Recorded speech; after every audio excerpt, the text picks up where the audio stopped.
আসসালামু আলাইকুম প্রিয় শিক্ষার্থীরা, তোমাদের আজকে অধ্যায় 4.1-এর একটা টিউটোরিয়াল দেখাবো। তোমরা এটা ভালো করে দেখবে আর অঙ্কগুলো বোঝার চেষ্টা করবে। এখানে তোমাদের 4.1-এর যে চ্যাপ্টারটা, এই চ্যাপ্টারের নাম আর টাইটেলটা তোমরা দেখতে পাচ্ছ। তোমরা বইটা সামনে নিয়ে বসবে। তো টাইটেলটা হচ্ছে সূচক ও লগারিদম। লগারিদমটা আমরা 4.2-তে করব। ওই লগটা তোমাদের কাছে সম্পূর্ণ নতুন, কিন্তু সূচকটা তোমাদের কাছে আলাদা মনে হবে না, কারণ সূচকটা তোমরা আগেও করেছো ক্লাস 6-এ, তবে অনেক ছোটোকালে করেছো। এখন যেহেতু 3 ইয়ার্স পর তোমরা সূচক করতে যাচ্ছ, তো সূচকের ধারণাটা আমি তোমাদেরকে আরেকবার দিয়ে নিচ্ছি। যদিও সূচক রিলেটেড অঙ্ক তোমরা 7-এও করেছো আর 8-এও করেছো, কিন্তু তারপরেও তোমাদেরকে আমি আরেকবার ধারণাটা দিয়ে নিচ্ছি। তো এখানে হচ্ছে সূচকটা, আমি এখানে সংজ্ঞাটা লিখে নিয়েছি যে কোনো রাশিতে একই উৎপাদক যতবার গুণ আকারে থাকে তাকে ওই উৎপাদকের সূচক বলা হয়। কোনো রাশিতে একই উৎপাদক, বা আমরা এটাকে ভিত্তিও বলতে পারি, ঠিক আছে, যে একই উৎপাদক যতবার করে গুণ আকারে থাকবে তাকে মূলত আমরা সূচক বলবো, উৎপাদকটা সূচক বলবো। যেমন এখানে আমি যদি এ একটা রাশিকে লিখি, এখানে এ ইন্টু তোমরা দেখতে পাচ্ছ এ ইন্টু এ, তাহলে বলো তো এখানে এ কয়বার আছে? একদম সেম, মানে এই যে এইটা, এখানে এ কিন্তু সেমভাবেই এটা গুণাকারে আছে এবং সেম রিপিট হয়েছে এটা। তাহলে এখানে আমরা মনে মনে এর পাওয়ার 1 ধরে রাখবো, ঠিক আছে। এখানে কোনো কিছু না থাকলে আমরা পাওয়ার 1 ধরবো। তাহলে সূচকের ক্ষেত্রে যদি সেম ভিত্তি থাকে, এই ভিত্তি আমরা এইগুলোকে বলবো এখানে এ, তোমরা দেখতে পাচ্ছ। আর উৎপাদকও বলতে পারো এটাকে। এখানে যেটা আছে তা সব সেম আছে, তাহলে সবগুলো এর জন্য আমি একটা এ লিখে, যেহেতু এগুলোর প্রত্যেকটার মাঝখানে গুণচিহ্ন আছে, তো আমরা পাওয়ারগুলোকে যোগ করে দিতে পারি। তাহলে আমি এখানে কিন্তু 4 লিখতে পারি। ঠিক সেরকমভাবে B square into B to the power 5, এটাকে আমরা কি লিখতে পারি? দেখো বি কিন্তু সেম হয়ে গিয়েছে। সো আমরা এটাকে বি একবার লিখে আমরা কিন্তু 2 + 5, মানে আমরা পাওয়ারগুলোকে যোগ করে দিলাম, ঠিক আছে। তো এরকম ক্ষেত্রে যখন তোমরা দেখবে যে ভিত্তিগুলো সেম, এগুলোকে আমরা ভিত্তি বলবো। পাওয়ারের নিচে যেটা থাকে সেটাকে আমরা ভিত্তি বলবো, আর ওটাকে আমরা পাওয়ার বলবো বা ঘাত বলবো বা শক্তি বলবো। তো সেই ক্ষেত্রে আমরা এইগুলো যদি মাঝখানে গুণ আকারে থাকে তাহলে আমরা এটাকে পাওয়ারগুলোকে যোগ করে দিব, আর যদি মাঝখানে ভাগ আকারে থাকে তাহলে আমরা এটাকে বিয়োগ করে দিব। পাওয়ারগুলোকে আমরা বিয়োগ করব যখন আমাদের ভিত্তিগুলোর মাঝখানে ভাগ চিহ্ন থাকবে, আর যদি দুইটা সেম ভিত্তির মাঝখানে গুণ চিহ্ন থাকে তাহলে আমরা পাওয়ারগুলোকে যোগ করে দিব। দুইটা সেম ভিত্তির মাঝখানে যদি ভাগ চিহ্ন থাকে তাহলে পাওয়ারগুলোকে বিয়োগ করে দিব। বাস এই জিনিসটা মাথায় রেখে আমরা এই চ্যাপ্টারের অঙ্কটা করব। এই দুইটা জিনিস খুব ভালো করে তোমরা মনে রাখবে। তো তোমরা দেখতে পাচ্ছ আমি এখানে প্রথম অঙ্কটা তুলে নিয়েছি। প্রথম অঙ্কটা তুলে নেওয়ার ক্ষেত্রে এখানে তোমরা দেখতে পাচ্ছ দুইটাই সেম ভিত্তি আছে। এখন ভিত্তি কিন্তু তোমার ABCও হতে পারে, সংখ্যাও হতে পারে, এক ছাড়া সংখ্যা হতে পারে। তো এখানে দেখো 7 আছে, আবার এখানেও 7 আছে। তো কি বলেছিলাম যে দুইটা ভিত্তি যদি সেম থাকে তাহলে এটাকে একবার করে লিখে আমরা পাওয়ারগুলোকে, যদি মাঝখানে গুণ চিহ্ন থাকে তাহলে পাওয়ারগুলোকে আমরা যোগ করে দিব। তো এখানে আমার এটার পাওয়ার হচ্ছে 3 আর এটার পাওয়ার হচ্ছে মাইনাস। তাহলে আমার যে অঙ্কের সূত্রের যে যোগ চিহ্নটা ছিল, বলেছিলাম যোগ করে দিব, তো সেই প্লাসে আর মাইনাসে মাইনাস হয়ে যাচ্ছে। তো এখানে আমি 3 লিখব। আর এখানে আমার দুইটা ভিত্তি সেম আছে। আমি পাওয়ারগুলো, এখানে পাওয়ার মনে মনে 1 আছে, 1টা লেখে না, আর এখানে -4 আছে। তো দেখতেই পাচ্ছ, তাহলে 3 বিয়োগ করলে আমার 0 আসবে, তাহলে 7 টু দি পাওয়ার 0 হবে। 7 টু দি পাওয়ার 0 হওয়ার পর এটা 3 পাওয়ার, এটার পাওয়ার হচ্ছে 1 - 4, তো এটা হয়ে যাচ্ছে আমার 3 টু দি পাওয়ার -3। তো এটা কি লিখলাম। আর তোমরা এটাও জানো ছোটোবেলা থেকেই যে কোনো কিছুর উপর পাওয়ার 0 থাকা মানেই হচ্ছে তার মানটা 1। তাহলে 7-এর উপর পাওয়ার 0, তার মানে এটা 1 হয়ে যাচ্ছে। এরপর আমরা এটাকে 3 টু দি পাওয়ার -3 যেহেতু আছে, তো এটাকে আমরা উপরে 1 নিচে 3 কিউব লিখতে পারি। যদি মাইনাস পাওয়ার থাকলে আমরা ভগ্নাংশ আকারে লিখব, উপরে 1 দিয়ে আমরা পাওয়ারটা 3 কিউব লিখে দিব। তো এখানে হচ্ছে 1, তো এই 1টা আর ইন্টু এটা উল্টিয়ে যাবে, এটা 3 কিউব বাই 1 হয়ে যাচ্ছে। তাহলে আমার এটা 3 কিউবে কত হয় বলো তো? 27। দ্যাট মিন্স আমার অ্যান্সার হচ্ছে 27। তাহলে এটা নিশ্চয়ই বুঝতে পেরেছো। এখন আমরা নেক্সট অঙ্কে যাব। তো নেক্সট অঙ্কে তোমরা দেখতে পাচ্ছ এখানে কিউব রুট আছে, এখানে কিউব রুট আছে, আর এখানে 7 স্কোয়ার আছে। তো এখানে আমাদের রুটের পাওয়ার হচ্ছে হাফ, এটা সবসময় তোমরা মনে রাখবে, এটা চাইলে খাতায় লিখে রাখতে পারো। রুটের পাওয়ার হচ্ছে হাফ 1/2, আর কিউব রুটের পাওয়ার হচ্ছে 1/3। এরকম করে এই রুটের উপর যতটা 5, 3, 5, 4, 6, 7 যাই থাকুক না কেন, ওই পাওয়ারটা 1 যেটা থাকবে রুটের সাথে ওইটা হয়ে যাবে। যেমন এখানে যদি 4 থাকতো তাহলে পাওয়ার হয়ে যেত 1/4, এখানে 5 থাকলে পাওয়ার হয়ে যেত 1/5, 3 আছে পাওয়ার হবে 1/3, আর যদি শুধু রুট থাকতো তাহলে পাওয়ার হবে 1/2। তাহলে আমরা এটাকে এখানে ভগ্নাংশ চিহ্ন দিয়ে এটা লিখে ফেলি। এখানে আমার সবার আগে 7 স্কোয়ারটা লিখতে হবে, যেহেতু আমার রুটের ভেতরে 7 স্কোয়ারটা আছে। তো আমি 7 স্কোয়ারটা লিখবো, লেখার পর আমি এখানে ইন্টু দিয়ে 1/3 লিখবো, যেহেতু বলেছিলাম কিউব রুটের পাওয়ার হচ্ছে 1/3। ইন্টু দিয়ে এখানে শুধু 7 ছিল, শুধু 7 লিখবো, লেখার পরে আমার কিউব রুটের পাওয়ার হচ্ছে 1/3 সেটা লিখবো। এখন এখানে শুধু রুট আছে, এখানে কিউব রুট নাই, সো আমি এটাকে কি লিখবো, এটা কিন্তু সাথে পাওয়ারের মধ্যে গুণ হয়েছে, পাওয়ারের মধ্যে সাথে গুণ না, কিন্তু এটা খেয়াল রাখবে তোমরা। তো এখানে হচ্ছে 7, আর এই রুটের জন্য আমি এখানে 1/2 বসিয়ে দিলাম, ঠিক আছে। তো এখন আমাদের কাজ শুরু করে দিচ্ছি আবারও। এখানে আমি 7 লিখে এই পাওয়ারটা এখানে 2 একে 2 হয়ে যাচ্ছে, দেখতে পাচ্ছ তোমরা, নিচে 3 থাকবে, এখানে 2 একে 2 হবে, আর এখানে 7 দিয়ে 1/3 হবে, আর এখানে 7 টু দি পাওয়ার 1/2 হয়ে যাচ্ছে। 1টা একটু চেপে গিয়েছে, তোমরা একটু সুন্দর করে লিখে নিবে। তো এরপর দেখো তোমরা দেখতে পাচ্ছ ভিত্তি দুইটা সেম হয়েছে আমার এখানে। তো দুইটা ভিত্তি সেম হলে আমরা একটা লিখে পাওয়ারগুলো, যেহেতু মাঝখানে এখানে গুণাকারে আছে, পাওয়ারগুলোকে আমরা এখন যোগ করে দিব। এখানে প্লাস 1/3 হয়ে যাচ্ছে, আর এটার সাথে কিছু নাই, তো এটাকে আমরা এভাবেই রেখে দিব, ঠিক আছে। এটাকে আমরা এভাবেই রেখে দিব। তারপরে তোমরা এটা ক্যালকুলেটারেও করতে পারো, এভাবেও করতে পারো। তো আমি ক্যালকুলেশন করে দেখেছি যে এটার মান আসবে আমার 3 আর 3 মানে 1, মানে 7 টু দি পাওয়ার, মানে 7 হয়েছে আর কি। কোনো কিছুর উপর পাওয়ার 1 থাকলে ওই মানটা তো 7ই হয়ে যাবে। 7-এর উপর যদি পাওয়ার 1 থাকে তাহলে তো আমরা এটাকে 7ই লিখবো। সো আমি এটাকে এই পাশে লিখছি, তো এখানে 7 হবে শুধু, আর এখানে 7 টু দি পাওয়ার 1/2 হবে। তো কি বলেছিলাম, যদি ভিত্তি সেম থাকে, যে দেখো এটার ভিত্তিও সেম, এটার ভিত্তিও সেম, ভিত্তি সেম থাকে এবং মাঝখানে কি চিহ্ন আছে বলো তো, ভাগ চিহ্ন আছে, তাহলে এটাকে আমরা কি করে দিব, 7 টু দি পাওয়ার 1 মাইনাস 1/2, আমরা পাওয়ারগুলোকে কিন্তু বিয়োগ করে দিলাম। তাহলে আমার এটার অ্যান্সার হচ্ছে √7, ঠিক আছে। কারণ কি, এটা বিয়োগ করলে 1 থেকে হাফ বাদ দিলে হাফ থাকে, আর পাওয়ার হাফ মানে হচ্ছে রুট, তাহলে আমরা এটাকে √7 লিখতে পারি। বা তুমি যদি চাও তাহলে এটাকে কিন্তু 7 টু দি পাওয়ার হাফও লিখতে পারো। এটা হচ্ছে আমাদের অ্যান্সার। তো এটা নিশ্চয়ই বুঝতে পেরেছো। এখন আমরা নেক্সট ম্যাথে যাচ্ছি, সেটা হচ্ছে 4 নাম্বার ম্যাথটা। তোমরা 3 নাম্বারটা নিজে নিজে করার চেষ্টা করবে, আমি তোমাদেরকে 4 নাম্বারটা বুঝিয়ে দিচ্ছি। তো এখানে বলেছে 2 into A two the power -1। তো এই -1 থাকলে আমরা এটাকে ভগ্নাংশকারী লিখবো। সো 2টা কিন্তু গুণাকারে থাকবে, 2টা উপরে চলে যাবে, আর নিচে এটার এ হয়ে যাবে, যেহেতু এর উপর -1 আছে সেজন্য এ হয়ে গেল। এখানে যদি -2 থাকতো তাহলে কি লিখতাম বলো তো, এ স্কোয়ার লিখতাম, ঠিক আছে।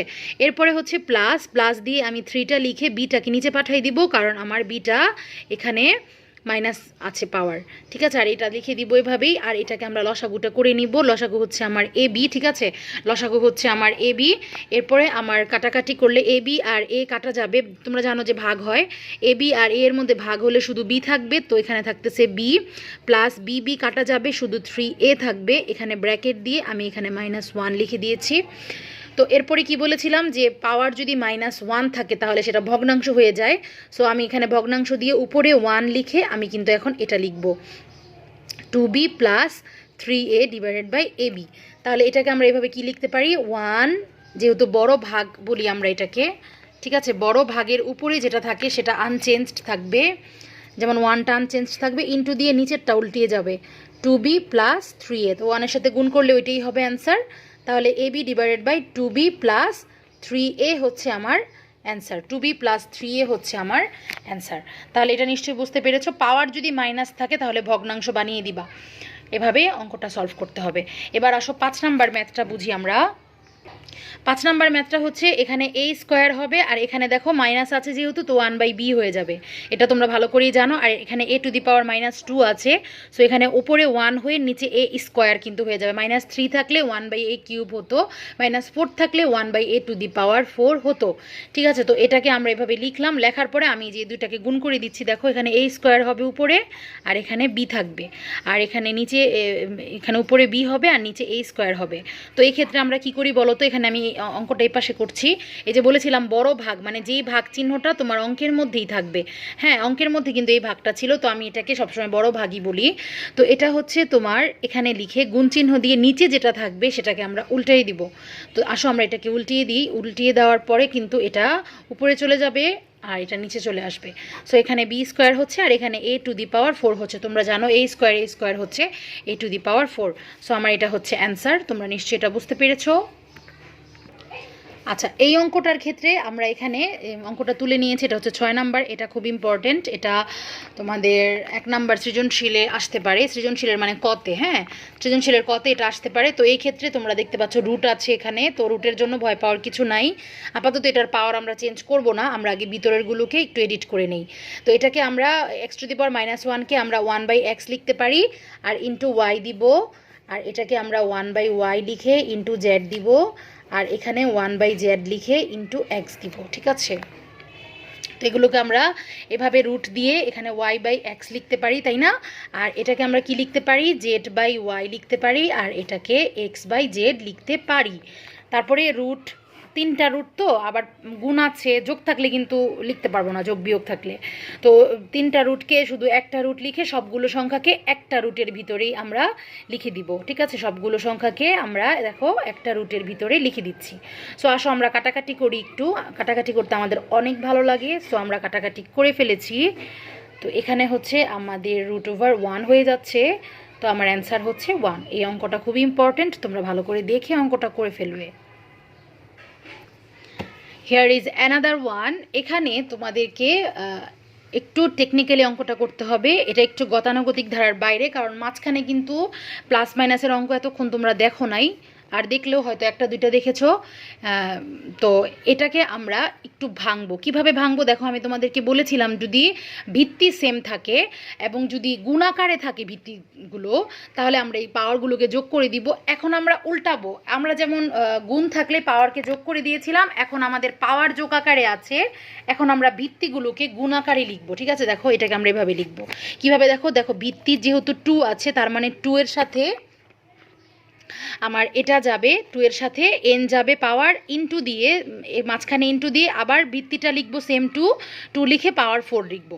তাহলে দেখো এটাকে যদি আমি আবার এডিট করে লিখি, তাহলে দুইটা ভিত্তিকে একটা ভিত্তি মানে 2 লিখে যে পাওয়ারগুলোকে n+4, দেখো আগেরটাই কিন্তু আমরা পেয়ে যাচ্ছি।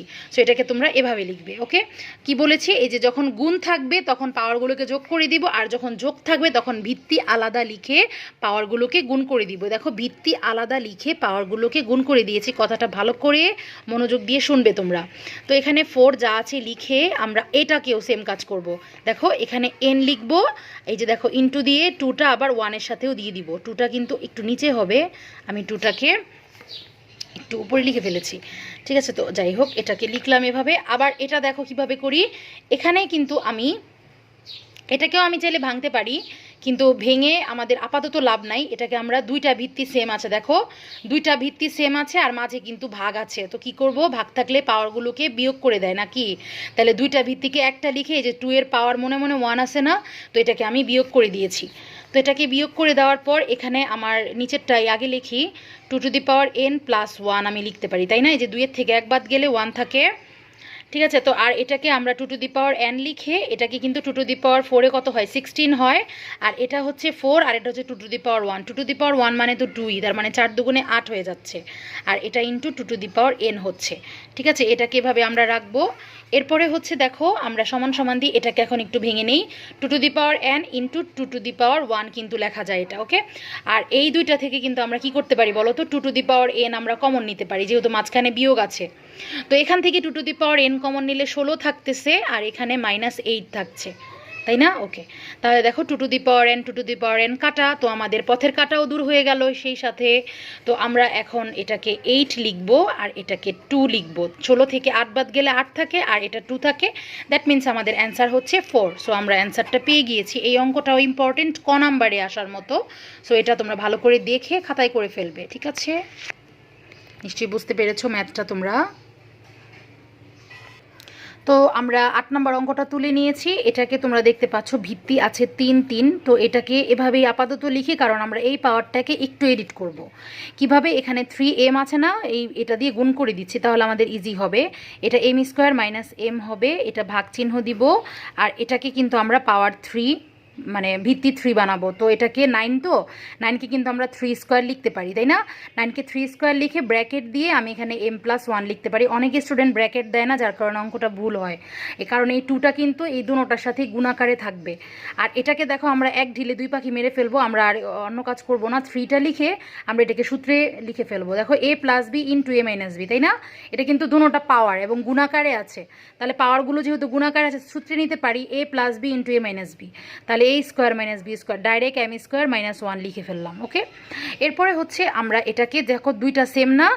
আর আচ্ছা, এটা আমরা একটু পরে করি, এটাকে আমরা এভাবেই রেখে দিই, যেহেতু আমার সবগুলো ভিত্তি সেম, আমাদের সব ভিত্তি কিন্তু একই। তো আমরা এটাকে একটু কাজ করব, এটাকে ভাগ চিহ্ন দিয়ে এখানে 3 টু দি পাওয়ার 2m + 2 লিখব। এই যে গুণ করে দিলাম, আর এটা 3 টু দি পাওয়ার m² - 1 লিখব। এরপরে আমরা যেটা করব সেটা হচ্ছে আবারও এটাকে যেভাবে আছে সেভাবে লিখে নিব। সরি, এটা m² হবে, -m হবে, আর ইনটু দিয়ে তোমরা জানো আমরা কিন্তু ইনটু দিয়ে পরের ভগ্নাংশটাকে উল্টিয়ে দেই। সো এটাকে আমরা উল্টিয়ে দিচ্ছি, m² - 1, আর এটা 3 টু দি পাওয়ার 2m + 2, এটাকে আমরা উল্টিয়ে দিলাম। এখন আমাদের এই যে উপরে উপরে গুণ, আবার নিচে নিচেও কিন্তু গুণ হয়, এটা ছোটোবেলা থেকে তোমরা পড়েছো। যেহেতু উপরে উপরে গুণাকারে আছে আর ভিত্তি সেম আছে, তো দুইটা ভিত্তিকে একটা ভিত্তি লিখে আমরা পাওয়ারগুলোকে আসো যোগ করে দিই। তাহলে m+1 হচ্ছে এটার পাওয়ার, আর যোগ হচ্ছে m² - 1, আর এটার পাওয়ারটা হচ্ছে m² - m প্লাস এটার পাওয়ার হচ্ছে 2m + 2। তো সমান সমান দিয়ে দেখো +1 - 1 কাটা, আর এটা 3 two the power m² + m লিখতে পারি। আর এটার ক্ষেত্রে আমরা কি লিখব? 3 two the power m² + m। দেখো দুইটা m থেকে একটা m বাদ যাবে, একটা m থাকবে, আর এখানে হচ্ছে +2। এরপরে আমাদের দেখো এটা কিন্তু ভাগ আকারে আছে, তো ভিত্তি সেম ভাগ আকারে আছে, আমরা পাওয়ারগুলোকে বিয়োগ করে দিব। তো এই যে দেখো তোমাদের এই যে এটা লিখলাম আর এই পাওয়ারগুলোকে বিয়োগ করে দিলাম, ঠিক আছে? এই যে এটা আগে বিয়োগ চিহ্ন থাকবে না, সেজন্য এই সবগুলোর চিহ্ন কিন্তু বিয়োগ হয়ে গিয়েছে। আসো কাটাকাটি করি, এটা এটা কাটা, এটা এটা কাটা। সো আমাদের থাকতেছে 3 টু দি পাওয়ার -2। তো 3 টু দি পাওয়ার -2কে আমরা কিভাবে লিখব? 1/3², রাইট? তাহলে 1/3² মানে হচ্ছে 1/9। দ্যাট মিনস আমাদের অ্যান্সার হয়ে গেছে। তো আজকে এটার প্রথম অংশটাই তোমাদেরকে দেখালাম। তোমাদের নেক্সটে আরও অনেক অঙ্ক আছে এখানে, সেগুলো আমরা নেক্সট পার্টে দেখাবো। তোমরা সবাই ভালো থাকবে আর অঙ্কগুলো ভালো করে মনোযোগ দিয়ে করে আমাকে দেখাবে। ওকে, সবাই ভালো থেকো, আল্লাহ হাফেজ।